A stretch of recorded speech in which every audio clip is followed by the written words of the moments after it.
Ujambo na karibu, langu jina ni Maskini Msomi na hii ni Maskini Msomi TV.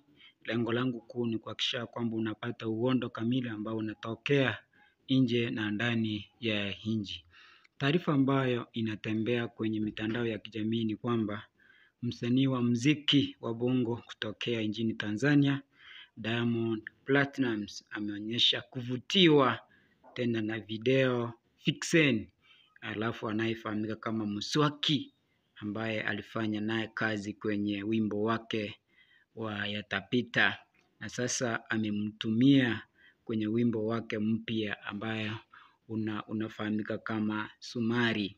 Huenda nidhamu na upole wa Mswaki ndiyo kitu kilichofanya kimrudishe kwa Diamond Platnumz kwa mara ya pili.